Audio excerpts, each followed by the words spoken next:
गरुड़ पुराण हिंदू धर्म के प्रसिद्ध धार्मिक ग्रंथों में से एक है। वैष्णव संप्रदाय से संबंधित गरुड़ पुराण में मृत्यु के बाद सद्गति प्रदान करने वाला माना जाता है। इसलिए सनातन में मृत्यु के बाद गरुड़ पुराण के श्रवण का प्रावधान है। इसके अधिष्ठात्र देव भगवान विष्णु हैं। 18 पुराणों में गरुड़ महापुराण का अपना एक विशेष महत्व है, क्योंकि इसके देव स्वयं विष्णु माने जाते हैं, इसीलिए यह वैष्णव पुराण है। गरुड़ पुराण के अनुसार हमारे कर्मों का फल हमें हमारे जीवन में तो मिलता ही है, परंतु मरने के बाद भी कार्यों का अच्छा बुरा फल मिलता है। इसी वजह से इस ज्ञान को प्राप्त करने के लिए घर के किसी सदस्य की मृत्यु के बाद का अवसर निर्धारित किया गया, ताकि उस समय हम जन्म मृत्यु से जुड़े सभी सत्य जान सके और मृत्युवश बिछने वाले सदस्य का दुख कम हो सके। वास्तविक तथ्य यह है कि गरुड़ पुराण में भगवान विष्णु की भक्ति का विस्तार से वर्णन मिलता है। विष्णु के 24 अवतारों का वर्णन ठीक उसी प्रकार इस पुराण में प्राप्त होता है, जिस प्रकार भगवत पुराण में उपलब्ध होता है। आरंभ में मनु से सृष्टि की उत्पत्ति, ध्रुव चरित्र और 12 आदित्यों की कथा प्राप्त होती है। उसके उपरांत सूर्य और चंद्र ग्रहों के मंत्र, शिव पार्वती मंत्र, इंद्र से संबंधित मंत्र, देवी सरस्वती के मंत्र और 9 शक्तियों के विषय में विस्तार से बताया गया है। गरुड़ पुराण में 19,000 श्लोक कहे जाते हैं, किंतु वर्तमान समय में कुल 7,000 श्लोक ही उपलब्ध हैं। इस पुराण को 2 भागों में रखकर देखना चाहिए। पहले भाग में विष्णु भक्ति और उपासना की विधियों का उल्लेख है तथा मृत्यु के उपरांत प्रायः गरुड़ पुराण के श्रवण का प्रावधान है। दूसरे भाग में प्रेतकल्प का विस्तार से वर्णन करते हुए विभिन्न नरकों में जीव के पड़ने का वृत्तांत है। इसमें मरने के बाद मनुष्य की क्या गति होती है, उसका किस प्रकार की योनियों में जन्म होता है, प्रेत योनि से मुक्त कैसे पाई जा सकती है, श्राद्ध और पितृकर्म किस तरह करने चाहिए तथा नरकों के दारुण दुख से कैसे मोक्ष प्राप्त किया जा सकता है आदि विषयों का विस्तार पूर्वक वर्णन प्राप्त होता है। इस पुराण में महर्षि कश्यप और तक्षक नाग को लेकर एक सुंदर उपाख्यान दिया गया है। ऋषि के शाप से जब राजा परीक्षित को तक्षक नाग डसने जा रहा था, तब मार्ग में उसकी भेंट कश्यप ऋषि से हुई। तक्षक ने ब्राह्मण का वेश धरकर उनसे पूछा कि वे इस तरह उतावली में कहाँ जा रहे हैं। इस पर कश्यप ने कहा कि तक्षक नाग महाराज परीक्षित को डसने वाला है, मैं उनका विष प्रभाव दूर करके उन्हें पुनः जीवन दे दूंगा। यह सुनकर तक्षक ने अपना परिचय दिया और उनसे लौट जाने के लिए कहा, क्योंकि उसके विष प्रभाव से आज तक कोई भी व्यक्ति जीवित नहीं बचा था। तब कश्यप ऋषि ने कहा कि वे अपनी मंत्र शक्ति से राजा परीक्षित का विष प्रभाव दूर कर देंगे। इस पर तक्षक ने कहा कि यदि ऐसी बात है तो आप इस वृक्ष को फिर से हरा भरा करके दिखाइए, मैं इसे डसकर अभी भस्म किए देता हूँ। तक्षक नाग ने निकट ही स्थित एक वृक्ष को अपने विष के प्रभाव से तत्काल भस्म कर दिया। इस पर कश्यप ऋषि ने उस वृक्ष की भस्म एकत्र की और अपना मंत्र फूंका। तभी तक्षक ने आश्चर्य से देखा कि उस भस्म में से कोमपल फूट आईं और देखते ही देखते वो हरा भरा वृक्ष हो गया। हैरान तक्षक ने ऋषि से पूछा कि वे राजा का भला करने किस कारण से जा रहे हैं। ऋषि ने उत्तर दिया कि उन्हें वहां से प्रचुर धन की प्राप्ति होगी। इस पर तक्षक ने उन्हें उनकी संभावना से भी अधिक धन देकर वापस भेज दिया। गरुड़ पुराण में कहा गया है कि कश्यप ऋषि का यह प्रभाव गरुड़ पुराण सुनने से ही बढ़ा था। इस पुराण में नीति संबंधी सार तत्व, आयुर्वेद, गया तीर्थ का महात्म्य, श्राद्ध विधि, दशावतार चारित्र तथा सूर्य चंद्र वंशों का वर्णन विस्तार से प्राप्त होता है। बीच बीच में कुछ अन्य वंशों का भी उल्लेख है। इसके अतिरिक्त गारुड़ी विद्या मंत्र, पक्षी ओम स्वाहा और विष्णु पंज स्तोत्र आदि का वर्णन भी मिलता है। गरुड़ा पुराण में विविध रत्नों और मणियों के लक्षणों का वर्णन विस्तार पूर्वक किया गया है। साथ ही हिंदू ज्योतिष, सामुद्रिक शास्त्र, सांपों के लक्षण, धर्म शास्त्र, विनायक शांति, वर्णाश्रम धर्म व्यवस्था, विविध व्रत उपवास, संपूर्ण अष्टांग योग, पतिव्रत धर्म महात्म्य, जप तप कीर्तन और पूजा विधान आदि का भी सविस्तार उल्लेख हुआ है। इस पुराण के प्रेतकल्प में 35 अध्याय हैं, जिसका प्रचलन सबसे अधिक हिंदू धर्म में है।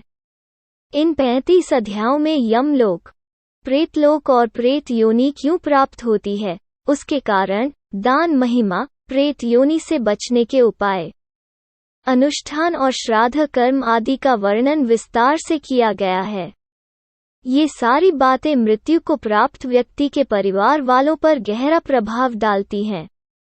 वे दिवंगत व्यक्ति की सद्गति और मोक्ष के लिए पुराण विधान के अनुसार भरपूर दान दक्षिणा देने के लिए तत्पर हो जाते हैं। इस पुराण का उद्देश्य भी यही जान पड़ता है। नरक वर्णन गरुड़ पुराण के दूसरे अध्याय में यह वर्णन मिलता है। इसके अनुसार गरुड़ ने कहा है, केशव, यमलोक का मार्ग किस प्रकार दुखदायी होता है, पापी लोग वहां किस प्रकार जाते हैं, मुझे बताइए। भगवान बोले, हे गरुड़, महान दुख प्रदान करने वाले यममार्ग के विषय में मैं तुमसे कहता हूँ, मेरा भक्त होने पर भी तुम उसे सुनकर कांप उठोगे। यममार्ग में वृक्ष की छाया नहीं है, अन्न आदि भी नहीं है, वहां कहीं जल भी नहीं है। वहां प्रलय काल की भांति 12 सूर्य तपते हैं।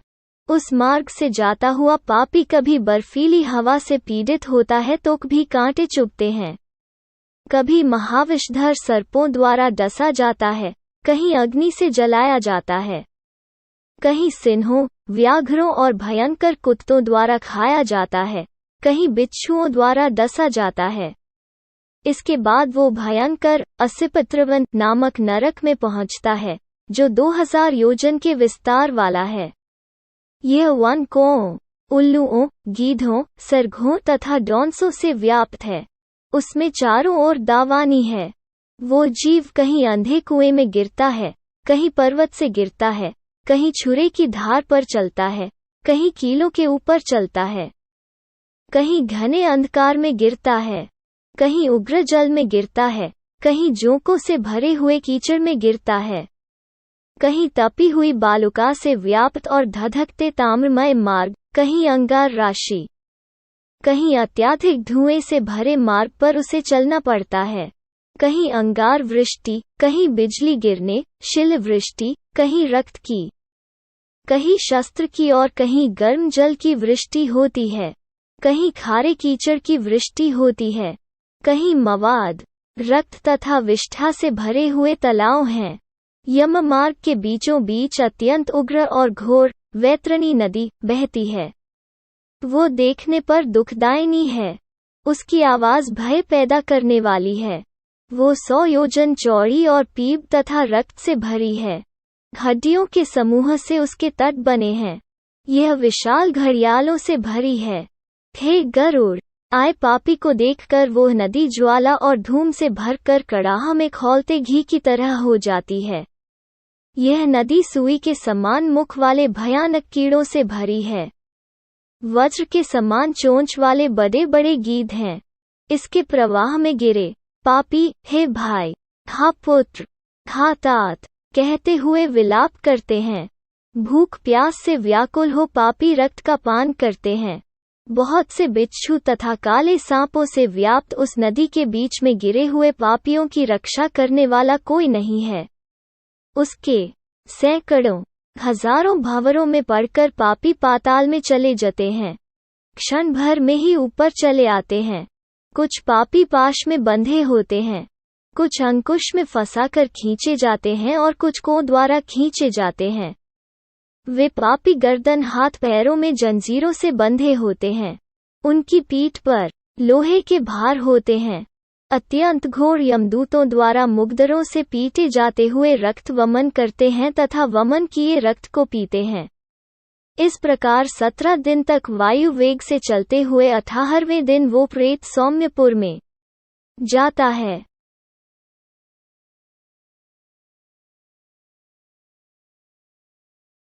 पक्षीराज गरुड़ ने भगवान विष्णु से निवेदन किया, हे प्रभु, मैंने तीनों लोकों का भ्रमण करने के बाद उसमें रहने वाले लोगों को देखकर यह निष्कर्ष निकाला कि वो सभी दुखों में ही डूबे रहते हैं। मेरा अंतःकरण पीड़ा से भर गया है। स्वर्ग में दैत्यों की शत्रुता से भय है। पृथ्वी लोक में मृत्यु, रोग तथा अभिष्ट वस्तु के वियोग से, पाताल लोक में रहने वाले नाग आदि को मेरे भय से दुहक बना रहता है। लोक कल्याण के लिए गरुड़ा द्वारा पूछे गए प्रश्नों का भगवान विष्णु द्वारा समाधान का सार इस पुस्तिका के माध्यम द्वारा पेश करने का प्रयत्न किया गया है। पक्षीराज गरुड़ भगवान विष्णु जी से पूछते हैं, हे प्रभु, आप यह बताने की कृपा करें कि एक प्राणी कैसे मरता है और मरने के बाद कहाँ जाता है। 2. मरणासन व्यक्ति को किस कारण पृथ्वी पर सुलाया जाता है। 3. उसके नीचे कुश और तिल क्यों बिछाए जाते हैं। 4. उसके मुख में पंचरत्न क्यों डाला जाता है। 5. मृत्यु के समय गौ दान, अनन्य वस्तुओं के दान क्यों दिया जाता है। 6. उस समय प्राणी आतिवाहिक शरीर कैसे प्राप्त करता है। 7. अग्नि देने वाले पुत्र पौत्र उसे कंधे पर क्यों ले जाते हैं। 8. शव में घृत का लेप क्यों किया जाता है। 9. शव के उत्तर दिशा में यम सूतक का पाठ क्यों किया जाता है। 10. मरे हुए व्यक्ति को पीने के लिए जल एक ही वस्त्र धारण करके क्यों दिया जाता है। 11. शव का दाह संस्कार करके उस व्यक्ति को अपने परिजनों के साथ बैठकर भोजन आदि क्यों नहीं करना चाहिए। 12. मृत व्यक्ति के पुत्र 10वें दिन के पहले किस लिए 9 पिंडों का दान देते हैं। 13. शव का दाह संस्कार तथा उसके अनंतर जल तर्पण की क्रिया क्यों की जाती है। 14. किस विधान से पितरों का पिंड दान देना चाहिए। 15. उस पिंड को स्वीकार करने के लिए उनका आवाहन कैसे किया जाता है। 16. दाह संस्कार के बाद अस्थि संचयन और घट फोड़ने का विधान क्यों है। 17. 10वें दिन शुद्धि के लिए सभी परिजनों के साथ खाना तथा पिदान क्यों करना चाहिए। 18. एकादश को पिंडदान करने का क्या प्रयोजन है। 19. 13वें दिन पतदान आदि क्यों किया जाता है। 20 वर्ष पर्यंत 16 श्राद्ध क्यों किए जाते हैं। 21. हे प्रभु, मनुष्य का शरीर अनित्य है और समय आने पर ही मरता है, किंतु मैं उस छिद्र को नहीं देख सकता जिससे जीव निकल जाता है। 22 प्राणी के अपने जीवन काल में किए गए पाप पुण्य दान आदि शरीर के नष्ट हो जाने पर उसके साथ कैसे चले जाते हैं। 23 मरे हुए प्राणी के लिए स्पिंदरण क्यों होता है। 24 जो मनुष्य पापी दुराचारी अथवा हेबुद्धि हैं, मरण के बाद वे किस स्थिति को प्राप्त होते हैं। 25 हे उपेंद्र, मनुष्य की मृत्यु के समय उसके कल्याण के लिए क्या करना चाहिए। 26 मृत्यु और शमशान भूमि तक पहुंचने की कौन सी विधि है। 27 चिता में शव को जलाने की क्या विधि है। 28 तत्काल तथा विलंब से उस जीव को कैसे दूसरी देह प्राप्त होती है। 29 यम लोक संयमनी नगरी को जाने वाले के लिए वर्ष पर्यंत कौन सी क्रियाएं करनी चाहिए। 30 दुर्बुद्धि अथवा दुराचारी व्यक्ति की मृत्यु होने पर उसका प्रायश्चित क्या है। 31 पनाचका आदि में मृत्यु होने पर पंचक शांति के लिए क्या करना चाहिए। 32 बहुत से पापों को करने पर भी इस संसार को पार कर प्राणी आपको कैसे प्राप्त कर सकता है। हे देव, आप मेरे इस संपूर्ण भ्रम को विनिष्ट करने में समर्थ हैं। मैंने आपसे यह सब लोक मंगल की कामना से पूछा है, मुझे बताने की कृपा करें। श्री कृष्ण जी गरुड़ से कहते हैं, हे पक्षीराज, तुमने जो मानव कल्याण के लिए अपनी जिज्ञासा व्यक्त की है वे सर्वश्रेष्ठ है। अब इसका समाधान सुन। जब मनुष्य अपने पिछले जन्म के अच्छे बुरे कर्म के संचित परिणामों को भोगता हुआ और इस जन्म में कर्म करता हुआ मरणासन अवस्था को पहुंच जाता है, तो शरीर में कई रोग उत्पन्न होते हैं। एक अचानक सर्प की भांति वो मौत के जकन में बंधता चला जाता है। वो घर में अस्यहीन, अपाहज, शारीरिक मानसिक पीड़ाओं से पीड़ित, फिर भी जीने की मन में इच्छा को लेकर दुखदायी जीवन व्यतीत करता है। जब मरणासन व्यक्ति की इंद्रियों का समूह व्याकुल हो जाता है, चेतन शरीर जड़ीभूत हो जाता है, तब अंतिम क्षणों में एक अलौकिक चेतना आती है जिसमें सभी लोग एक जैसे दिखते हैं। उस समय वो कुछ बोलने योग्य नहीं रहता और प्राण शरीर को छोड़कर यमराज के दूतों के साथ चल देते हैं।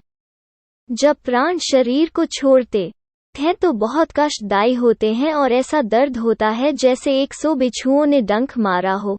उसके मुंह में झाग बनती है और सारा मुंह थूक से भरने लगता है। उस समय जो प्राणी दुखात्मा होते हैं उन्हें यमदूत अपने पाशबंधों में जकड़कर मारते हैं। जो अच्छे कर्मी होते हैं उन्हें स्वर्ग के पार्षद सुखपूर्वक अपने लोक को ले जाते हैं। भीम काया दुराकृति यमराज के दूतों को देखकर ही पापियों के मन में भय उत्पन्न हो जाता है। हाहाकार करता हुआ अंगूठे के नाप जितना मृत मनुष्य अपने घर को देखता हुआ यमदूतों द्वारा घसीटा हुआ रास्ते में अनेक यातनाएं सहता हुआ यमराज के सामने ले जाया जाता है। व्यक्ति भयानक यमराज की काया को देखता है और फिर उसके आदेश पर तुरंत वापस अपने मृत स्थान पर यमदूतों के साथ आ जाता है। वो वापस अपने शरीर में जाने की कोशिश करता है, पर यमदूत उसके गले में फंदा डाले रहते हैं। उसे भूख और प्यास बहुत सताती है और बहुत रोता है। अपने पुत्रों द्वारा अर्पित की हुई चावल की खीलों को वो खाता है, फिर भी भूख नहीं मिटती। जिन आत्माओं को यह खीलें नहीं मिल पाती वो सुनसान जंगल में भटकती रहती हैं। मरणासन व्यक्ति के लिए कल्याणकारी कर्म सबसे पहले भूमि को गोबर से तोपना चाहिए, फिर जल की रेखा से मंडल बनाकर उस पर तिल और कुश घास बिछाकर मरणासन व्यक्ति को उस पर सुला देना चाहिए। उसके मून में पंचरत्न स्वर्ण आदि डालने से सब पापों को जलाकर मुक्त कर देता है। भूत प्रेत आत्माएं और यम के दूत अपवित्र स्थान और जमीन के ऊपर रखी चारपाई से मृत शरीर में प्रवेश करते हैं। उसके मून में गंगा जल डालना चाहिए अथवा तुलसी का पत्ता रखना चाहिए। कोई भी शोक न मनाता हुआ उसके पास प्रभु का नाम ले। जब तक प्राण है विष्णु का नाम ले। यमराज का अपने दूतों को आदेश है कि मेरे पास उन आत्माओं को लाओ जो हरि का नाम नहीं लेते। ओम हरि को जपने वाले मेरे पास नहीं आते। पापी मनुष्य जो नारायण को नहीं मानते, उनके कितने ही पुण्य कर्म उनके पापों को नहीं मिटा सकते। हे गरुड़, जाने या अनजाने में मनुष्य जो भी पाप करते हैं उन पापों की शुद्धि के लिए उन्हें प्रायश्चित करना चाहिए। शास्त्रों में दशविधि स्नान, चंद्रायना व्रत, गौदान आदि का लेख किया गया है। यदि मनुष्य उनमें क्षमता के कारण सफल न हो रहा हो तो कम से कम चौथाई प्रायश्चित अवश्य करना चाहिए। तत्पश्चात 10 महादान गौ, भूमि, तिल, स्वर्ण, घी, वस्त्र, गुड़, रजत, लवण इनका दान करना चाहिए। यह पाप की शुद्धि के लिए पवित्रता में एक से एक बढ़कर हैं। यम द्वार पर पहुंचने के जो मार्ग बताए गए हैं वो अत्यंत दुर्गंधिक, मवाद, रक्त आदि से परिव्याप्त हैं। अतः उस मार्ग में स्थित वैतरणी नदी को पार करने के लिए वैतरणी गौ, जो गौ सर्वांग में काली हो और जिसके थन भी काले हों, का दान करने चाहिए। यह सब उत्तम प्रकृति वाले ब्राह्मण को देना चाहिए। पद दान का महत्व। छात्र, जूता, वस्त्र, अंगूठी, कमंडलू, आसन, पात्र और भोजन पदार्थ, ये 8 प्रकार के पद दान हैं। तिल पात्र, घृत पात्र, शैया तथा और जो अपने को इष्ट हो देना चाहिए। हे पक्षीराज, इस पृथ्वी पर जिसने पाप का प्रायश्चित कर लिया है सब प्रकार के दान भी दे चुका है। वैतरणी गौ तथा अष्ट दान कर चुका है, जो तिल से पूर्ण पात्र, घी से भरा पात्र, शैया दान और विधिवत पद दान करता है। वो नरक रूपी गर्भ में नहीं आता, अर्थात उसका पुनर्जन्म नहीं होता। मनुष्य स्वयं जो दान करता है, परलोक में वो सब उसे प्राप्त होता है, वहां उसके आगे रखा हुआ मिलता है। छत्र दान करने से मार्ग में सुख प्रदान करने वाली छाया प्राप्त होती है। पादुका दान से वो मनुष्य घोड़े पर सवार होकर सुखपूर्वक मार्ग पार करता है। जल से परिपूर्ण कमंडलू के दान से मनुष्य सुखपूर्वक परलोक गमन करता है। वस्त्र आभूषण दान करने से यमदूत प्राणी को कष्ट नहीं देते। तिल, सफेद, काले, भूरे के दान से मन, वाणी और शरीर से किए हुए पाप नष्ट होते हैं। सभी साधनों से युक्त शय्या दान से स्वर्ग लोक में 60,000 वर्ष तक इंद्रलोक के भोग भोगता है। इसके अतिरिक्त गौदान देते समय नांदानाम के उच्चारण करने से वेत्रनी नदी में नहीं गिरता। दुखद और बीमारी के समय तिल, लोहा, सोना, रुई का वस्त्र, नमक, सात अनाज, भूमि का टुकड़ा देने से पाप कर्मों की शुद्धि होती है। लोहा दान करने से यम की नगरी में नहीं जाता। लोहे का दान हाथों को जमीन के साथ छूते हुए देना चाहिए। यमराज के हाथों में कई प्रकार के लोहे के अस्त्र होते हैं। यह दान उन अस्त्रों के प्रभाव को कम करता है। सोने का दान यमराज की सभा में उपस्थित ब्रह्मा और दूसरे ऋषि मुनियों को प्रसन्न करता है, जो कि वरदान की संज्ञा रखता है। रुई के वस्त्र से यमदूत कष्ट नहीं देते। 7 अनाजों के दान से यम द्वारों पर तैनात कर्मचारी आनंदित होते हैं। भूमि के टुकड़े पर जिस पर फसल हो देने से इंद्रलोक की प्राप्ति होती है। पूरे होश में रहते हुए एक गौ का दान बीमार अवस्था में 100 और मरणासन के समय 1000 गौ दान करने के बराबर है। एक गौ केवल एक जन को ही दी जानी चाहिए। वो यदि इस गौ को बेचता है या किसी दूसरे के साथ इसका बंटवारा करता है तो उसका परिवार 7 पीढ़ियों तक पीड़ित रहता है। गौ दान करने की विधि: काली या भूरी गौ के सींगों पर सोने का पात्र और पैरों में चांदी पहनाएं। इसका दूध पीतल के बर्तन में निकालें। गौ के ऊपर काले कपड़े का 2 शोठा डालें। दूध वाले बर्तन को ढककर रुई के ऊपर रखें। इसके पास यमराज की एक सोने की मूर्ति, एक लोहे का टुकड़ा, पीतल के बर्तन में घी, यह सब गौ के ऊपर रखें। गन्ने की पौड़ियों से रेशम की डोर से बंधा एक फट्टा बनाकर धरती में एक गड्ढा बनाकर पानी से भरें और फट्टा को इसमें रखें।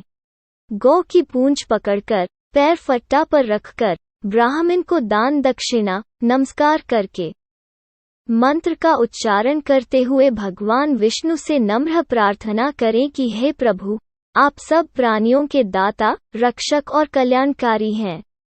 आपके चरणों में यह उपहार भेंट करता हुआ वेतारनी नदी को नमस्कार करता हूँ। हे गौ माता, आप देवी शक्ति के रूप में मेरे पापों का खंडन करें।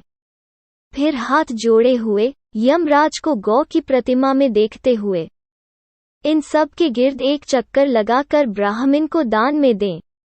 गौ दान के लिए शुभ समय, स्थान: सभी नहाने वाले पवित्र स्थल, ब्राह्मणों के निवास स्थान, सूर्य चंद्र ग्रहण, नए चांद वाले दिन। थोड़ी संपत्ति, धन अपने हाथों से दान में दी हुई का प्रभाव सदा ही रहता है। धन, संपत्ति, पत्नी, परिवार सब विनाश होने वाले हैं, इसलिए पुण्य कर्मों को संचित करो। पुण्य दान छोटे बड़े से मेरे को कोई फर्क नहीं पड़ता। लालच के कारण जो पापी लोग बीमारियों में पुण्य दान नहीं करते, वो सदा दुखी ही रहते हैं। पुत्र, पौत्र, भाई, बंधु, मित्र जो मरणासन व्यक्ति के लिए दान पुण्य नहीं करते, उन्हें ब्राह्मण हत्या का पाप लगता है। इन बताए गए सभी प्रकार के दानों में प्राणी की श्रद्धा और अश्रद्धा से आई हुई दान की अधिकता और कमी के कारण उसके फल में श्रेष्ठता और लघुता आती है। भूमि पर बने इस मंडल में ब्रह्मा, विष्णु, रुद्र, लक्ष्मी तथा अग्नि देवता विराजमान हो जाते हैं। अतः मंडल का निर्माण अवश्य करना चाहिए। मंडलवहीन भूमि पर प्राण त्याग करने पर उसे अन्य योनि नहीं प्राप्त होती। उसकी जीव आत्मा वायु के साथ भटकती रहती है। तिल मेरे पसीने से उत्पन्न हुए हैं, इसका प्रयोग करने पर असुर, दानव, दैत्य भाग जाते हैं। एक ही तिल का दाना स्वर्ण के 32 सेर तिल के बराबर है। कुश मेरे शरीर के रोमों से उत्पन्न हुए हैं। कुश के मूल में ब्रह्मा, मध्य में विष्णु तथा अग्रभाग में शिव को जानना चाहिए। इसलिए देवताओं की तृप्ति के लिए मुख्य रूप से कुश को और पितरों की तृप्ति के लिए तिल का महत्व है। पक्षी श्रेष्ठ, विष्णु, एकादशी व्रत, गीता, तुलसी, ब्राह्मण और गौ, यह 6 दुर्गम असार संसार में लोगों को मुक्ति प्रदान करने के साधन हैं। अंतिम सांसों में ओ गंगा भागवत गीता के श्लोक अथवा हरि का नाम जपने से मंगलकारी होता है। मृत्यु काल में मरणासन के दोनों हाथों में कुश रखना चाहिए।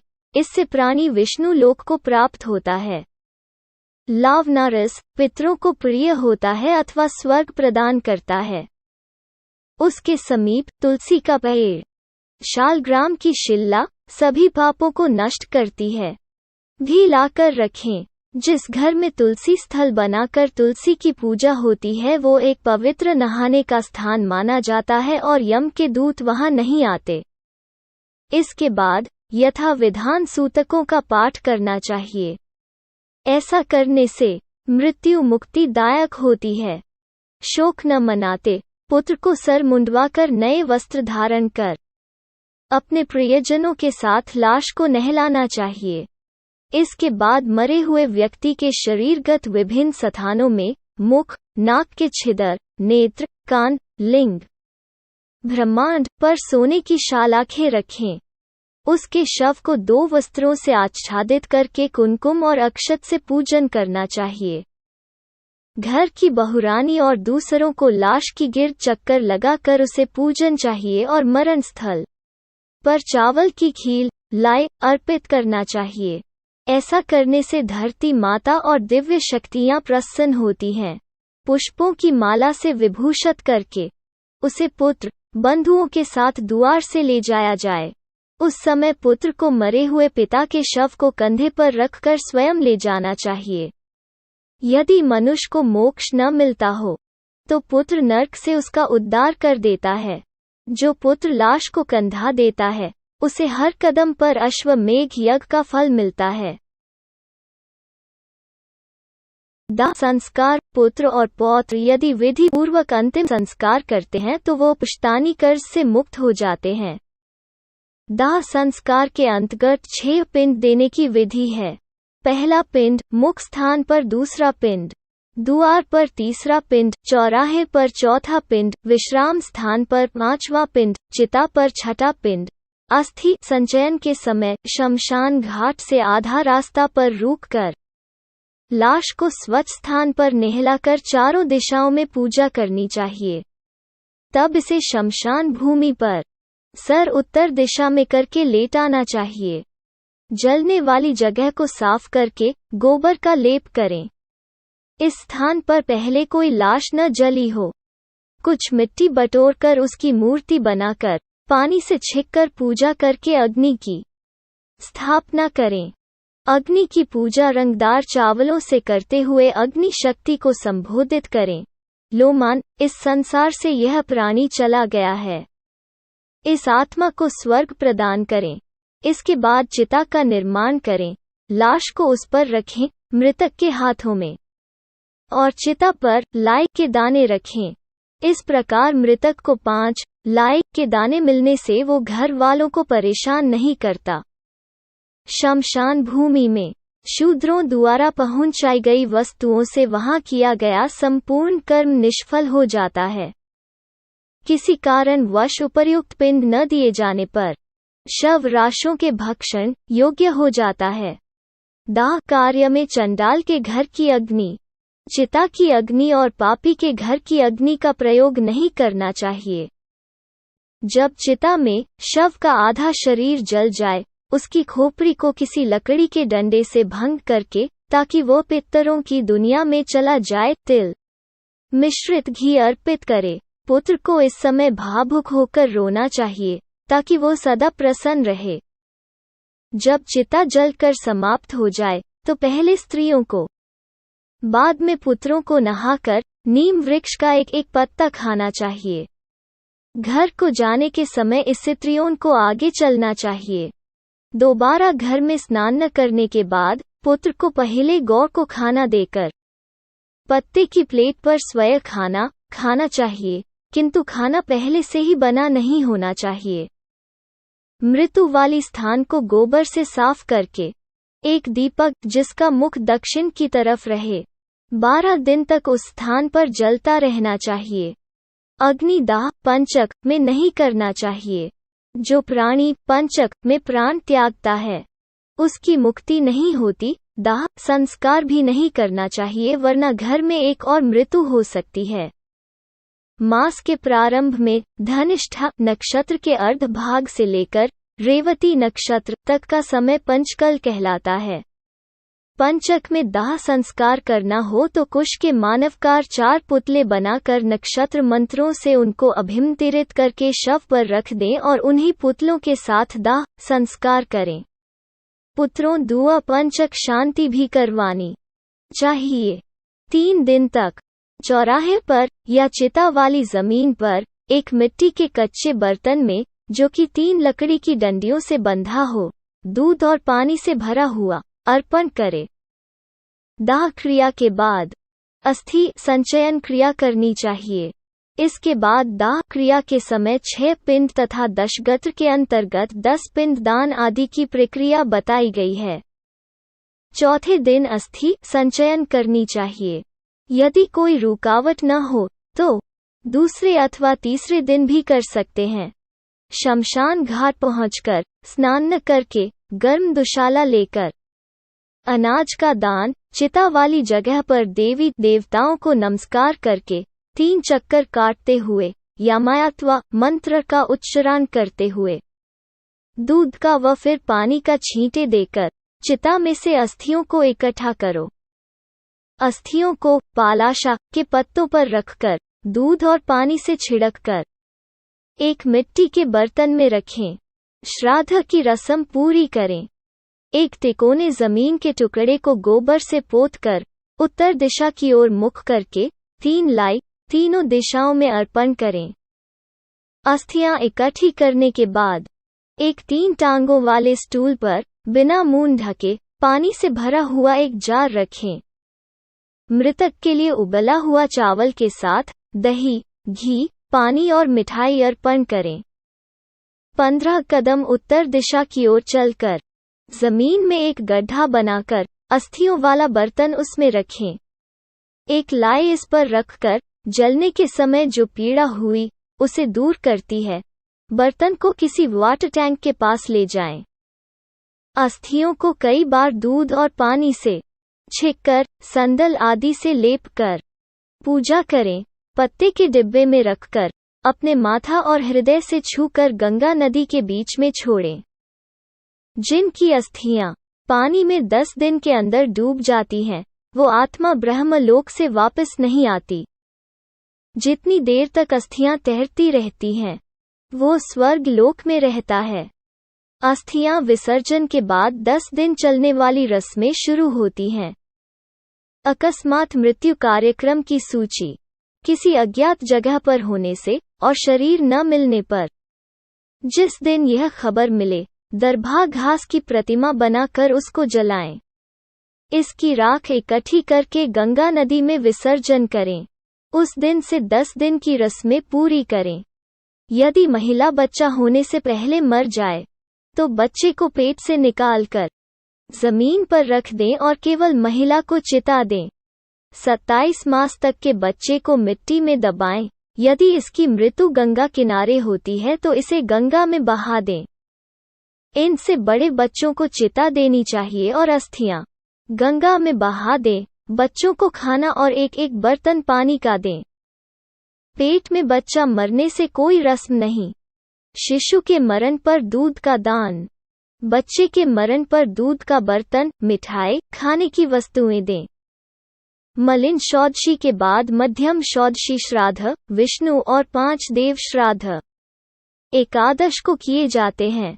विद्वान ब्राह्मणों को कुश या चावल के चूर्ण से ही सांड का निर्माण करके उसका उत्सर्ग करना चाहिए। 10 दिनों की रस्में पूर्ति।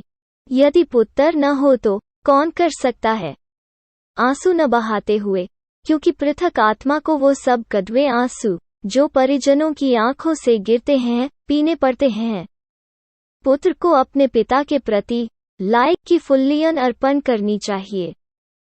जो जन्म लेता है वो मरता भी अवश्य है। यदि किसी के पुत्र नहीं है तो धर्म, पत्नी, भाई, रिश्तेदार या ब्राह्मण रस्मों को पूरी कर सकता है। मनु ने कहा है कि एक ही पिता से अनेक पुत्रों में यदि एक के ही पुत्र है तो वो सभी भाइयों का पुत्र माना जाता है। अनेक पुत्र होते हुए भी केवल एक ही सब रस्में श्राद्ध पूरी करेगा।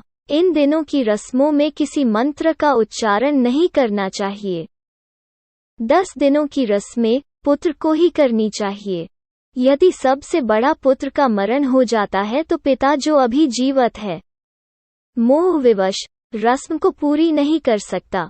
10 दिन के श्राद्ध परिवार के नाम में होते हैं।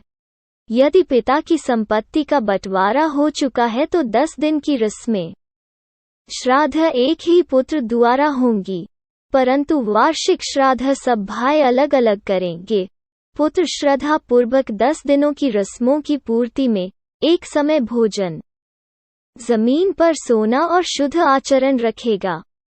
किसी पवित्र जल स्थान, कुआं, तालाब, मंदिर इत्यादि जगह पर स्नान, कोई मंत्र का जाप न करने के बाद दक्षिण दिशा की ओर मुख करके किसी वृक्ष के नीचे गोबर से पोती हुई जमीन पर पूजा योग्य स्थान बनाकर दरबा और कुशा घास से बनी मृतक की प्रतिमा बनाकर पूजा करे।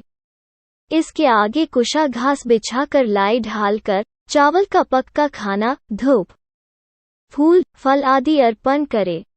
इसी तरह 9 दिनों तक करते हुए 10वें दिन पूरी हजामत बनवाकर पीले वस्त्र धारण कर मासा के लड्डू और सामग्री के साथ पूजा करते हुए मुक्त आत्मा की शांति के लिए प्रेरणा करें। प्रतिदिन श्राद्ध के बाद नहाकर गौ को प्रसाद खिलाकर आप भोजन करें।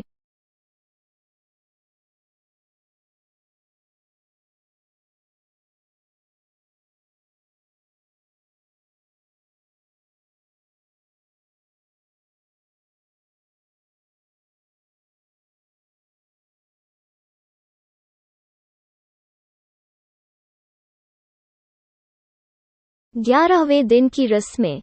देवंत आत्मा को लायक का प्रसाद भेंट करें। विष्णु भगवान की स्वर्ण की मूर्ति, ब्रह्मा की चांदी, शिव की तांबे की और यमराज की लोहे की मूर्तियों की स्थापना करें। पश्चिम दिशा की ओर विष्णु देव के लिए गंगा जल से भरा एक लोटा रखें। इस लोटे के ऊपर पीले कपड़ों में सुसज्जित विष्णु जी की मूर्ति रखें। पूर्व में दूध और पानी से भरे लोटे पर सफेद वस्त्रों में ब्रह्मा जी की मूर्ति रखें। उत्तर में शहद और घी के लोटे पर लाल वस्त्र में शिव जी की मूर्ति रखें। दक्षिण में बारिश के पानी से भेरे लोटे पर काले वस्त्र में यमराज की मूर्ति रखें। अब पुत्र को अपने दाहिने कंधे पर पवित्र जनेऊ धारण करके दक्षिण की ओर मुंह करके बीच में एक गोल चक्कर बनाकर उसमें कुशा घास रखकर वैदिक मंत्रों के साथ सभी देवों को जल अर्पित करे। अग्नि को भेंट अर्पण करके 11वें दिन का श्राद्ध पूर्ण करे। अपने पितरों की खुशी के लिए एक गौ का दान करे। ब्राह्मण के पैर धोकर दूध, मिठाई और भोजन खिलाए। बिस्तर पर एक सोने की मूर्ति रखकर उसकी पूजा करके बिस्तर का दान करे। 11वें दिन एक सांड जिसका पूरा शरीर काले भूरे रंग का हो पितरों की खुशी के लिए दान करना चाहिए। अपने से दान किए हुए सांड से बचपन, जवानी, वृद्ध अवस्था में किए हुए सब पाप नष्ट हो जाते हैं। सांड का दान करने पश्चात 16 श्राद्ध, 10 पिंड और 6 पहले बताए हुए पूर्ण करें। पहले 16 श्राद्ध अपवित्र माने जाते हैं। इसके बाद दूसरे मध्य 16 पवित्र माने जाते हैं। पहला लाए का दाना विष्णु जी को, 2 सरा रुद्रदेव, 3 यमदेव, 4 महाराज सोम, 5 देवी देवता, 6 पितरों, 7 मृत्यु, 8 रुद्रदेव, 9 पुरुषा, 10 देवंगत, 11 विष्णु, 12 ब्रह्मा, 13 विष्णु, 14 रुद्र, 15 यमदेव, 16 पुरुषा। यह संपूर्ण क्रिया पूरे 12 मास हर महीने के 15वें, 21वें दिन, 6 मास से पहले और वर्ष के अंत से पहले करनी चाहिए। पक्का हुआ भोजन परोसने से 48 किए हुए श्राद्धों से प्रेत योनि खत्म होती है और वो पितरों की सभा में चला जाता है। यदि यह श्राद्ध नहीं किए गए तो प्रेत योनि कभी समाप्त नहीं होती। यह पुत्र अथवा विधवा स्त्री द्वारा अपने पति के लिए किए जाने पर अथाह खुशी प्राप्त होती है, जो स्त्री अपने पति के मरण उपरांत दह संस्कार की 15वें दिन और वार्षिक रस्में पूरी करती है, वो मेरे द्वारा सच्ची अर्धांगिनी कहलाई जाती है। अग्नि, जल, खुदकुशी के कारण मृत्यु होने से सब क्रियाकर्म करने चाहिए। सर्प काटने से मृत्यु में चावल के चूरन से कोबरा सांप की छवि बनाकर संदल, फूल, धूप, दूध, तिल, चावल आदि से हर 15वें दिन के 5वें दिन में पूजा करें। नारायण बलि की रस्म पूरी करें। 1 वर्ष तक प्रत्येक दिन लाए और जल का दान करें। 11वें दिन की यह सब क्रियाएं समाप्त होने के बाद सभी पितरों को लाए अर्पण करके स्थान को साफ करके बिस्तर और अन्य उपहारों का दान दें। पिंडदान का महत्व। मृतक शरीर की आत्मा अपने साथ कर्मों का लेखा जोखा दूसरे लोक या अगले जीवन के लिए नहीं ले जाती। आत्मा अपने साथ अपने कर्मों का ब्यौरा, जो कि एक चिप कार्बन के कण पर अंकित होता है, अल्पविराम, और जिसे चित्रगुप्त भी कहा जाता है। चित्र का अर्थ तस्वीर और गुप्त का अर्थ जिसका भेद न मालूम हो। यह एक अलौकिक क्रिया है और जो कि वायु द्वारा साथ जाता है और जिसे बायो चिप बोलते हैं। मृत्यु के बाद आत्मा के साथ चिपका रहता है। यह बायो आत्मा साधारण आंखों से दिखाई नहीं देती और यह अंगूठे जितनी बड़ी होती है, परंतु इसकी मोटाई नहीं दिख सकती। पूरे जीवन का ब्यौरा कार्बन, वायु या हाइड्रोजन के कण पर प्राणी जो कुछ भी देखता, सुनता, बोलता और सोचता है अंकित हो जाता है। इसमें अंकित सारी सूची यह चिप यमराज को देता है। केवल यमराज ही इसको पढ़ सकता और नष्ट कर सकता है। उसे नष्ट करने के बाद ही यमराज प्राणी के कर्मों अनुसार उसे दंडित करते हैं। जब तक बायो चिप आत्मा के साथ रहता है, बायो आत्मा दूसरा शरीर धारण नहीं कर सकती। जब यह चिप बायो आत्मा से अलग किया जाता है, तब शुद्ध आत्मा अपने कर्मों अनुसार दुख या सुख का भोग करके नया शरीर धारण करती है। मृत्यु उपरांत बायो आत्मा मृतक शरीर में प्रवेश करने की कोशिश करती है, परंतु यह प्रेत आत्मा मृतक शरीर उसकी अस्थियों के पास वायु में दुखी रूप में मंडराती रहती है। प्रेत आत्मा मृत स्थान पर तब तक रहती है जब तक यह प्रेत आत्मा से बायो आत्मा में नहीं बदल जाती। यह बायो आत्मा ही यमराज के पास जाने में सक्षम होती है। इस प्रेत आत्मा को बायो आत्मा में परिवर्तन करने के लिए पिंडदान की आवश्यकता होती है। पिंडदान पुत्र, रिश्तेदार या किसी और द्वारा भी संपन्न कराया जा सकता है। यह 10 दिन की रस्म है। पिंड को 4 भागों में बांटा जाता है। 2 भाग 5 भूतों पृथ्वी, जल, वायु, अग्नि और आकाश। 1 भाग यमदूतों और 1 भाग प्रेत आत्मा के लिए अर्पण किया जाता है। 9 दिन तक यह भोज खाने के बाद प्रेत आत्मा प्रेत शरीर में, जिसका नाप मनुष्य शरीर के हाथ जितना होता है, बदल जाती है और 10वें दिन इसको शक्ति मिलती है।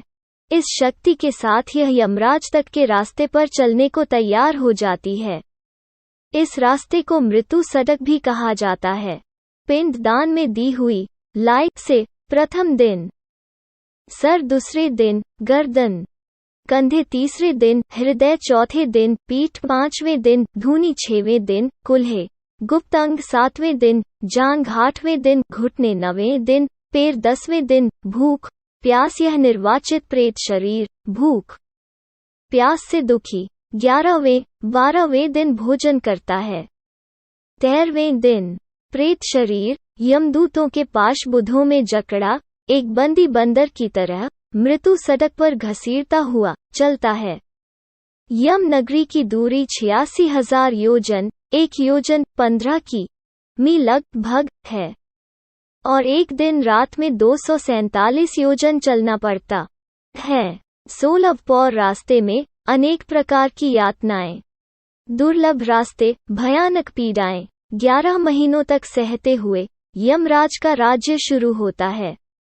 वहां से यम नगरी का रास्ता शुरू होता है, जो कि इससे भी कष्टदायी है।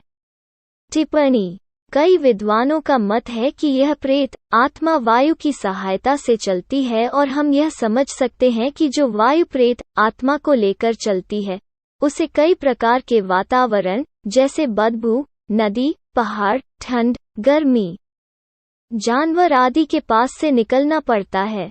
गरुड़ पुराण में वैतरणी नदी का इतना भयानक रूप वर्णन किया है। संभवतः प्राचीन काल में लिखा गया यह ग्रंथ उस समय में ब्राह्मणों और गौ की सुरक्षा के हेतु आम जनता के दिलों में एक अलौकिक भय बिठाने के लिए वर्णित किया गया है, ताकि लोगों में ब्राह्मणों को गौ अन्य दान देने से उनके पाप नष्ट होने का भ्रम बना रहे।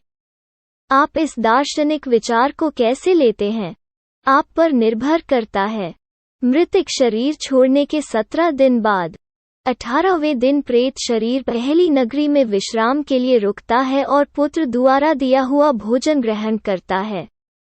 इस तरह सब नगरियों को पार करता हुआ 1 वर्ष के अंत में बाहुभेदपुर नगरी पहुंचकर प्रेत शरीर अपने शरीर को छोड़कर अंगूठे के नाप का शरीर धारण कर लेता है। प्रेत आत्मा अपने कर्मों का भोग भोगने यमदूतों के साथ पाशबुंधों में जकड़ा हवा में चल पड़ता है। यमराज की नगरी में 4 द्वार बने हुए हैं। इनमें से पापकर्मी दक्षिण द्वार से यमराज की राजधानी की ओर प्रस्थान करते हैं।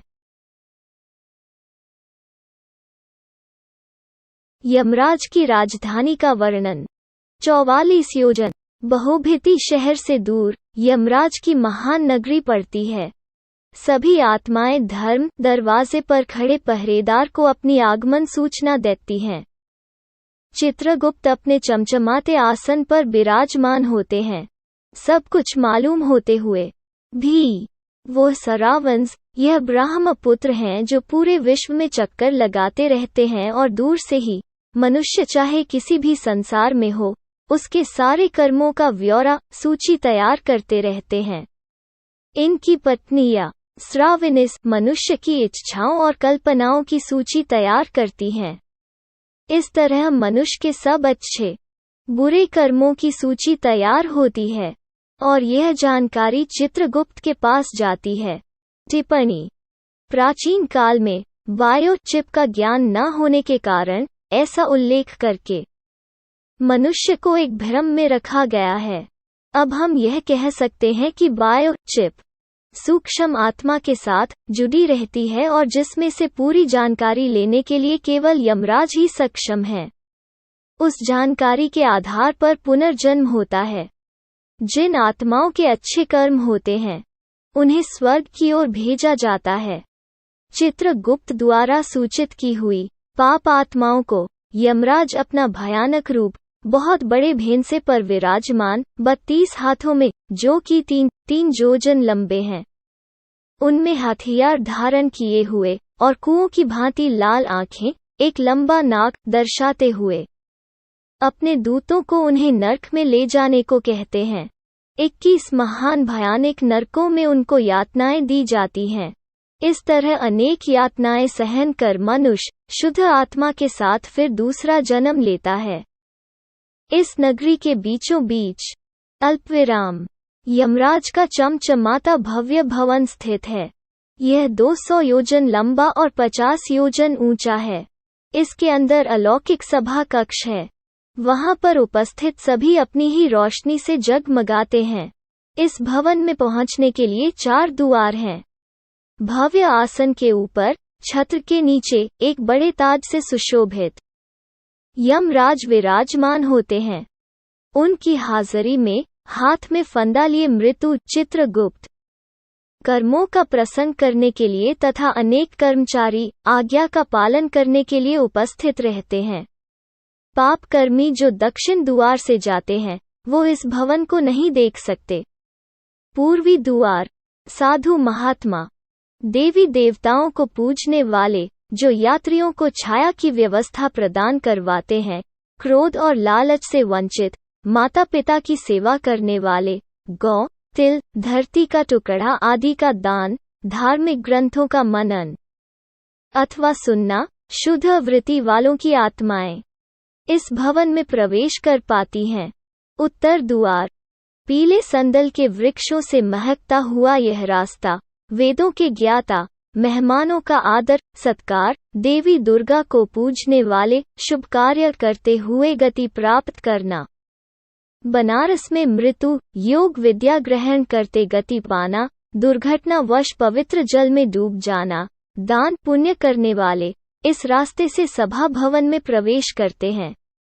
पश्चिम द्वार हीरे मोतियों से संपन्न सुगंधित रास्ते पर धार्मिक ग्रंथों के कथित अनुसार कार्य करना, शिव और विष्णु भगवान की पूजा करना, गायत्री मंत्र का उच्चारण, दूसरों के धन की चाहत न करना, गृहस्थ जीवन को कलंकित न करना, वचनों को निभाना, सबके सुख की चेष्टा करना, पूर्वजों के श्राद्ध करना, बुरी संगत से दूर रहना, वो अमृत को पीते हुए सभा भवन में प्रवेश करते हैं।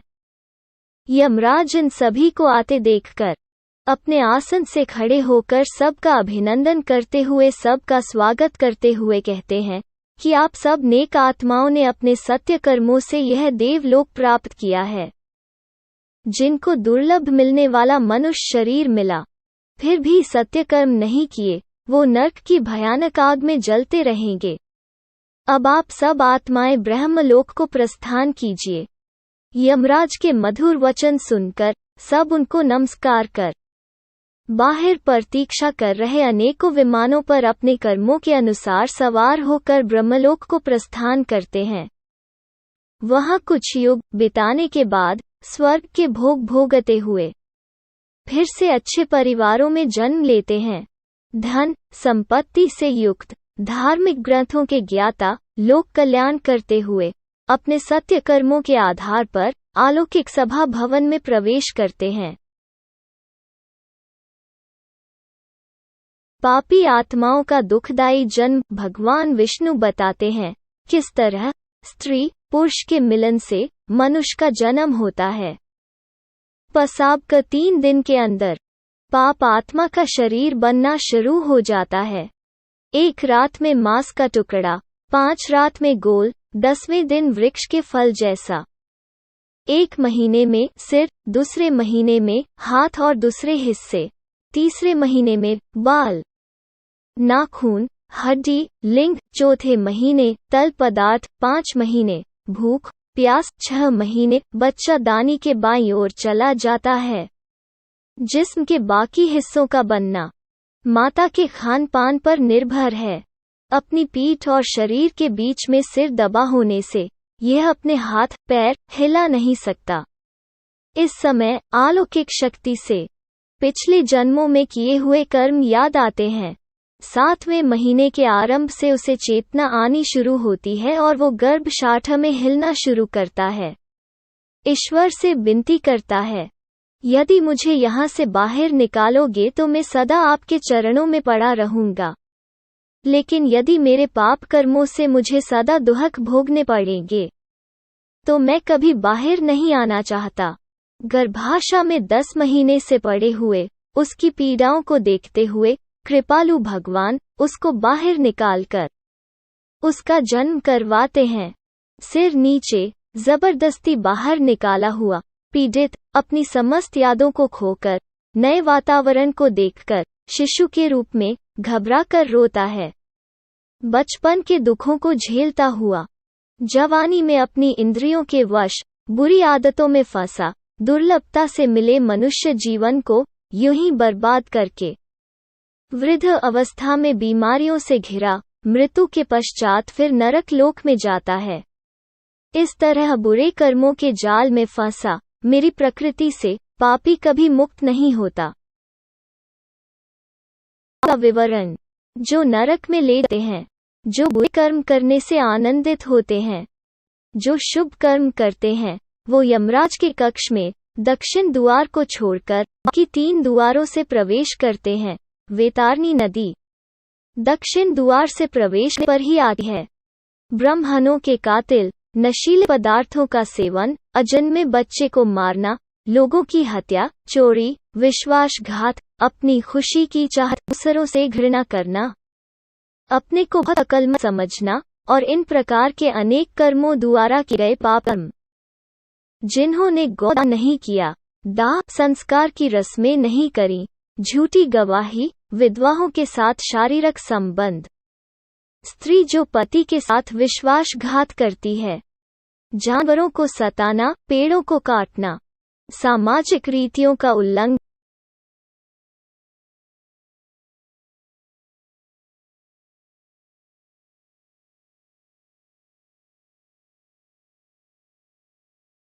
पापों की संज्ञा और पुनर्जन्म, गौ हत्या, कुबड़ा स्त्री हत्या, पेट गिराना, बीमारियों से लिप्त अवैध संबंध, हिजड़ा, दूसरों को दिए बिना मिठाई खाना, सूजी गर्दन, श्राद्ध में अशुद्ध पकवान, फ्लेरी, वेद शास्त्रों का विरोध, पीलिया पुस्तक चुराना, अंधा ब्राह्मण, गौ को पैर मारना, लंगड़ा, झूठ बोलना, हकलाना, जहर देना, पागल खाना चुराना, चूहा सब्जी चुराना, मोर धातु चुराना, गरीबी नमक चुराना, चींटी फल फूल पान चुराना, जंगली बंदर जूते कपास चुराना, भेद बकरी शिकार करना, कसाई के घर बकरी जहर पान करके मृत्यु, काला नाग बगल में छुरी, मुंह में राम राम, ब्राह्मण, सारस मित्र को धोखा, गीद बिक्री में धोखा, उल्लू, माता पिता से झगड़ा, पेट में ही मर जाना, स्त्री जो सास ससुर को गाली दे, जोंक पति को बुरा भला कहना, जू धोखे से ब्राह्मण की संपत्ति हड़पना, 7 पीढ़ियों तक नुकसान दी हुई वस्तु को फिर से मुफ्त में वापस ले लेना, घोर नरक में जाना, जो दान पुण्य आदि नहीं करते वो गरीबी में जीते हैं, गरीबी में वो पाप कर्म करते हैं, यह कर्म उन्हें नरक में ले जाते हैं। फिर गरीब पैदा होते हैं और पाप कर्म करते हैं। जो भी अच्छे बुरे कर्म होते हैं उन्हें भोगना पड़ता है। न भोगे हुए कर्म लाखों वर्ष में भी नष्ट नहीं होते। स्पिंदिर्न, जब मनुष्य मरने के बाद 1 वर्ष की महापथ की यात्रा करता है तो वो पुत्र पौत्र आदि के द्वारा स्पिंदिर्न हो जाने पर पितृलोक में चला जाता है। वर्ष के अंत में पितृ पिंडों के साथ प्रेत पिंड का मिलन हो जाने से वो प्रेत परम गति को प्राप्त करता है। गृहस्थ पिता की मृत्यु हो जाने पर यदि स्पिंदीकरण श्राद्ध नहीं हुआ है तो किसी का विवाह संस्कार नहीं हो सकता, इसलिए दुआश को ही पुत्र को स्पिंदीकरण कर देना चाहिए। यह करने के बाद भी 12 महीने तक पोष श्राद्ध नियमानुसार करना चाहिए। मृतक का दाह संस्कार हो जाने के बाद एकादश दुआश इन दोनों दिन में प्रेत भोजन करता है। इन दोनों दिन जो कुछ भी प्राणी के निमित्त दिया जाता है उसे प्रेत शब्द के साथ दिया जाना चाहिए, क्योंकि वो मृतक के लिए आनंददायक होता है। सपिंडीकरण कर देने के बाद जो भी दान दिया जाता है वह नाम गोत्र करके पितृ निमित्त करना चाहिए। प्रेत द्वादश संस्कार के अवसर पर यजमान जल से भरे 12 घटों का संकल्प करके दान करे। पकवान और फल से परिपूर्ण एक वेरधनी विशेष प्रकार का जल पात्र। भगवान विष्णु, यमराज, चित्रगुप्त का संकल्प करके सुयोग ब्राह्मण को प्रदान करे। स्पिंडा की रस्म अपवित्र दिनों के बाद 12वें दिन अग्नि के समक्ष या बिना अग्नि के पूर्ण होती है। विधि: नहा धोकर मृत्यु वाले स्थान को गोबर से पोतकर स्थापित देवों की मूर्तियों के चरण धोकर पितरों को लाए अर्पण करके पुत्रंचम से थोड़ा जल ग्रहण करे। 3 लाए के दाने वासुदेव, रुद्र और अर्क को अपने दादा और उनसे पूर्वज के रूप में और फिर मृतक को अर्पण करे। सभी की संदल चटनी, तुलसी पत्ते, धूप, सुगंधित वस्तुओं, उपहार आदि से पूजा करे। मृतक को दिए हुई श्रद्धांजलि को एक सोने की सलाख से 3 भागों में बांटकर एक भाग दूसरों में अच्छी प्रकार मिला लें। माता श्री का स्पिंडा दादियों के साथ और पिता का स्पिंडा दादाओं के साथ करना चाहिए। यदि पिता की मृत्यु दादा के जीवित रहते हुए हो जी है तो 3 लाई के दाने पर दादा और उनके पूर्वजों को श्रद्धांजलि देनी चाहिए। पत्नी की मृत्यु पर यदि पुत्र न हो तो पति को अपनी सास और संबंधियों के साथ रस्म करनी चाहिए। फिर ब्राह्मणों को भोज, दाद, दक्षिणा, उपहारों और 12 घट जल से परिपूर्ण दान करने चाहिए। धारण किए वस्त्रों का त्याग करके एक शैया दान करे। शैया बहुत मूल्यवान, सभी सुख प्रदान करने वाले साधनों से युक्त छाता, चांदी के लैंप, इस भगवान नारायण और लक्ष्मी जी मूर्ति कपड़ों, गहनों से सुसज्जित गदा आदि होनी चाहिए। स्त्रियों की रस्म में लाल कपड़ा, जेवर के साथ अन्य सामग्री होनी चाहिए। फिर एक ब्राह्मण को उसकी पत्नी के साथ शैया पर नारायण लक्ष्मी जी के सामने बैठाकर उत्तर दिशा को मुख करके लक्ष्मी नारायण जी को फूल माला पहनाकर पूजा करके यह उच्चारण करे, हे नाथ, जिस प्रकार आपकी शैया दूध का सागर है, यह शैया भी उसी प्रकार मेरे अगले जन्मों में सुखदायी हो। ब्राह्मण और प्रभु को पुष्पांजलि देते हुए ब्राह्मण को संबोधित करके, हे ब्राह्मण देवता, इसको स्वीकार करें कहकर शैया दान करे। उस शैया पर विराजमान सभी को 3 बार झूला दे। शैया के चारों ओर चक्कर काटकर सबसे विदाई ले। शैया दान की रस्म पूरी हो जाने के बाद 13 पद दान की रस्में, जिसमें एक छाता, चप्पल, कपड़े, अंगूठी, जल का मटका, कुशा, 5 बर्तन, यह 7 प्रकार के पद, इनके साथ एक लकड़ी का डंडा, तांबे का बर्तन, कच्चे चावल, जनेऊ और खाने की सामग्री। 13 ब्राह्मणों को 12वें दिन दान करने से दिवंगत आत्मा को शांति मिलती है। स्पिंडा रस्म करने के बाद वार्षिक श्राद्ध से पहले हर मास 1 लोटा जल के साथ लाई का दान करते रहना चाहिए। स्पिंडा मासिक और वार्षिक श्राद्ध संक्रांत में नहीं करने चाहिए। यदि वर्ष में 13 महीने आते हैं तो वार्षिक श्राद्ध 13वें महीने में होना चाहिए। जब संक्रांत नहीं है, लाई की आवश्यकता नहीं होती, केवल संक्रांत में आवश्यकता होती है। वार्षिक श्राद्ध के उपरांत सदा ही 3 श्राद्धांजलियां देनी चाहिए। एक श्राद्धांजलि पूर्वजों के लिए घातक होती है। गया में श्राद्ध पूर्वजों के लिए मुक्तिदायक होता है। मनुष्य को प्रयत्नशील होना चाहिए कि वो अपनी ओर से पूर्वजों की भलाई हर प्रकार से करे। इससे वो इस लोक में ही नहीं, परलोके में भी आनंदित रहेगा। सत्य कर्म करने वालों का पुनर्जन्म है पक्षी राज। सत्य कर्म करने वाले स्वर्ग आदि का भोग भोगने के पश्चात अच्छे कुल में जन्म लेते हैं। वो स्त्री के गर्भ में कैसे पलते हैं, मेरे से सुनो। प्रसव के बाद स्त्री से 4 दिन तक अलग रहना चाहिए। उस समय तक उनका चेहरा तक भी नहीं देखना चाहिए, वरना कोई पाप कर्म शरीर में आ सकते हैं। स्त्री 4 दिन के बाद स्नान करके शुद्धि प्राप्त करती है। 7वें दिन से देवी देवताओं और पूर्वजों की पूजा कर सकती है।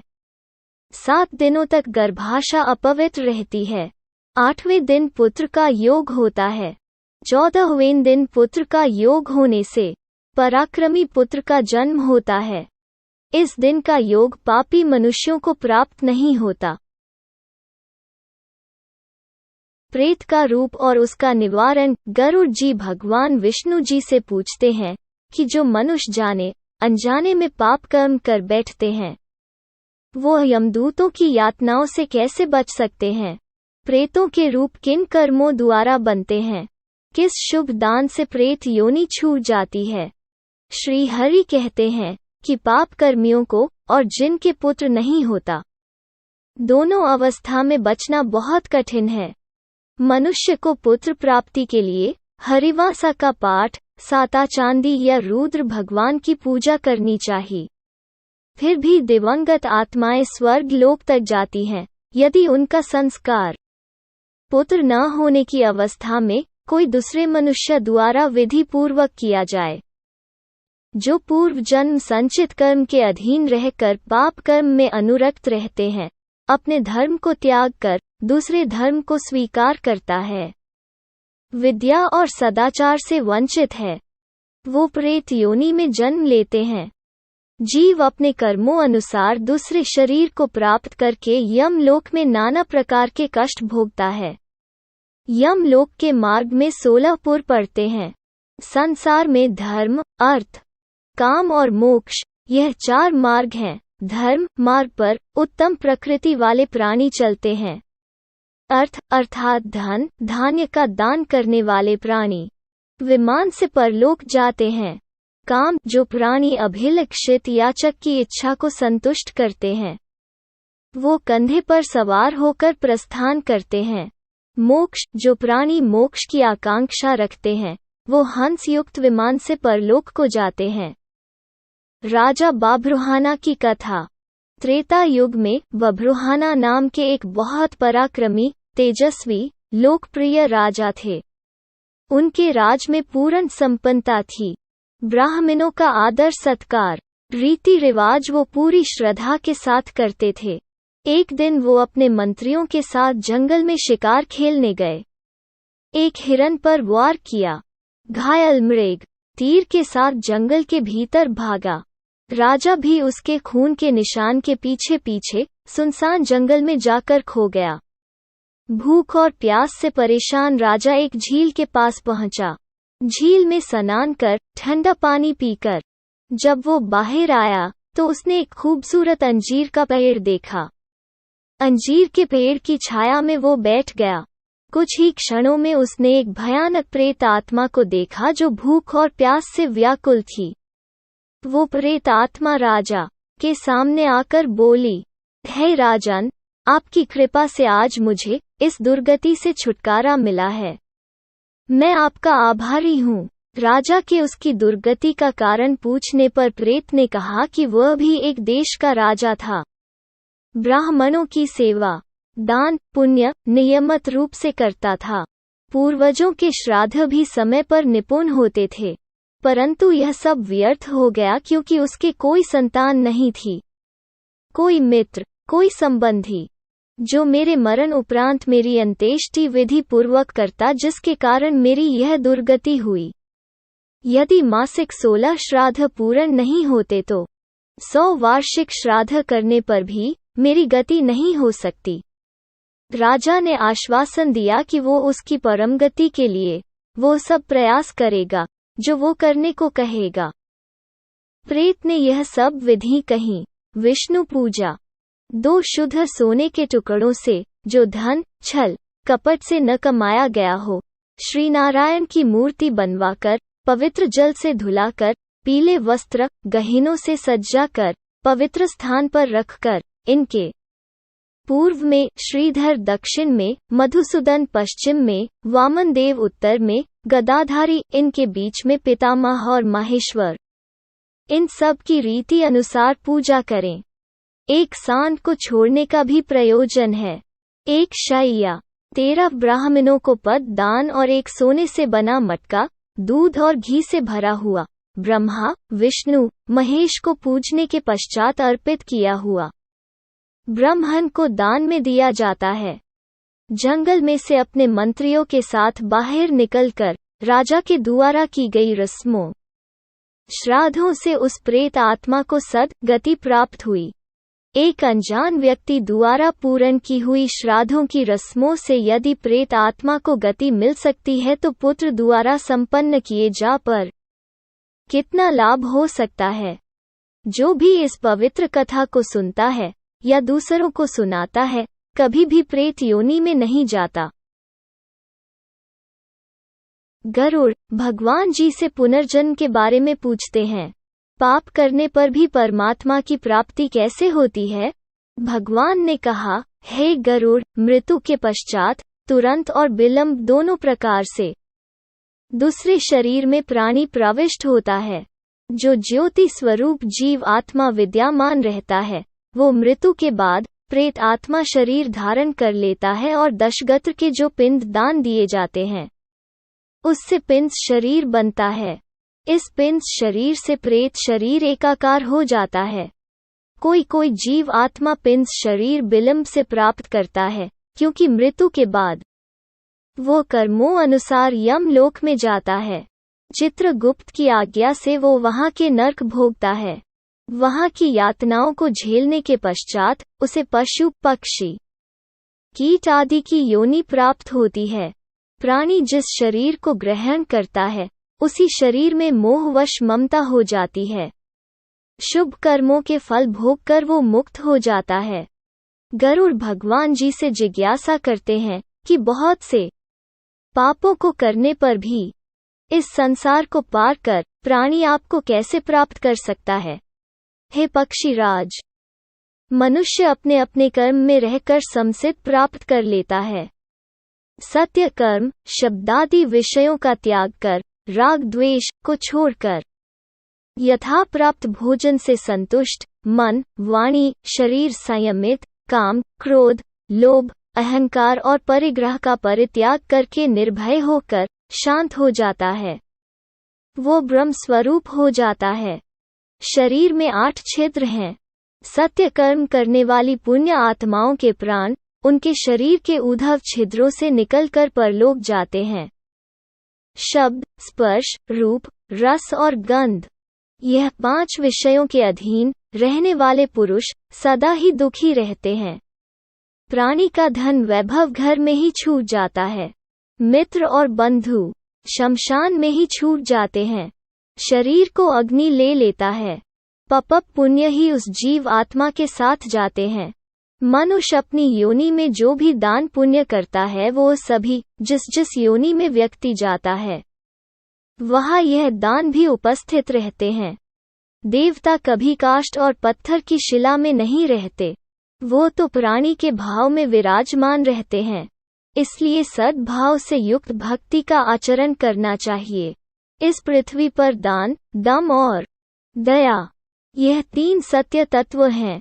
दीन तथा सज्जन ब्राह्मण को दान अनाथ प्राणी का संस्कार निर्जन प्रदेश में स्थित शिवलिंग की पूजा करोड़ों पुण्यों का फल प्रदान करता है।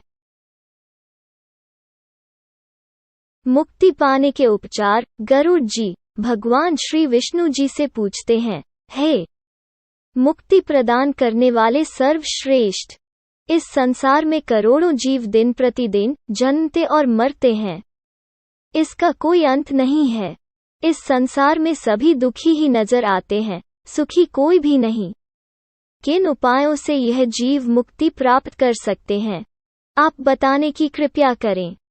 भगवान विष्णु जी ने कहा, हे पक्षीराज, मनुष्य शरीर पाकर जो आत्मा की मुक्ति के बारे में नहीं सोचता वो मनुष्य का पाप एक ब्राह्मण को वध करने से भी बड़ा है।